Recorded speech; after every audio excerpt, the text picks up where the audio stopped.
തിരുമുമ്പിനൊപ്പം കാർത്യായനിക്കുട്ടിയമ്മ ഓർമ്മക്കുറിപ്പുകൾ. പൂരത്തിൻ്റെ ഏറ്റവും വലിയ ആകർഷണം ചാലിയപ്പൊറാട്ടാണ്.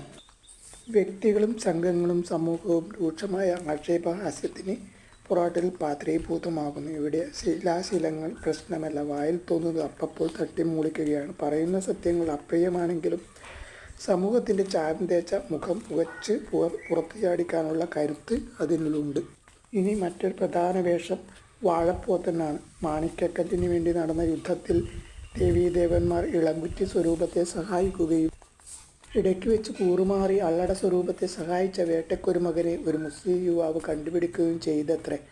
ഈയൊരു സംഭവത്തെ വീരസ്മരണകൾ ആയവരൊക്കെയാണ് പോറാട്ടിലെ വാഴപ്പോത്തനിലൂടെ വേട്ടക്കൊരുമകൻ കൂറുമാറിയെന്ന് കാണിക്കാൻ ആൾരൂപത്തെ വാഴയിലകളിൽ പൊതിഞ്ഞ് മുണ്ടക്കൈയുടെ വാൾ പിടിച്ചാണ് അരങ്ങത്ത് കൊണ്ടുവരിക.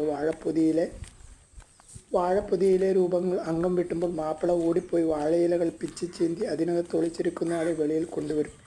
ഇതുകൂടാതെ കുറവനും കുറത്തിയും കുരങ്ങനും ഒക്കെ ഉണ്ടാകും. പൂക്കുഞ്ഞുങ്ങളുടെ പൂ പറിക്കൽ, പൂവിടൽ, കാമനയുണ്ടാക്കൽ, ആറാട്ടൻ്റെ അന്ന് പൂരം കൂടിയൊക്കെ ഓർമ്മയിൽ ചേതോഹരമായി പൂത്തു നിൽക്കുന്നു. കരക്കക്കാവ്, മേക്കോട്ട് കാവ്, കരുവള്ളൂർ മുച്ചിലോട്ട് പോതി, വൈരാപുരത്ത് വടക്കൻ പോതി എന്നിങ്ങനെ വിവിധ കാവുകളിലെ തെയ്യങ്ങൾ വരവ് സത്യം പറഞ്ഞാൽ ഉത്സവം തന്നെയായിരുന്നു. ബാല്യം മേക്കോട്ട് പോയി വന്നാൽ കാമനെ വരച്ചു വെച്ച പൂക്കളത്തിന് മുന്നിൽ ഒരു ചുഴലുണ്ടാവും.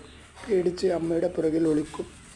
ഈ സന്ദർഭത്തിൽ തന്നെ മറ്റൊരു വേഷം അന്ന് വളരെ പ്രചാരത്തിലുണ്ടായിരുന്നു, ആലാമി വേഷം. ഇന്ന് ആലാമികളെ കാണാനേ ഇല്ല. യുദ്ധത്തിൽ കുട്ടികളെ ഭയപ്പെടുത്തുന്ന കരിവേഷം കൊണ്ട് ഓർമ്മ നിലനിർത്താനാണ് ആലാമി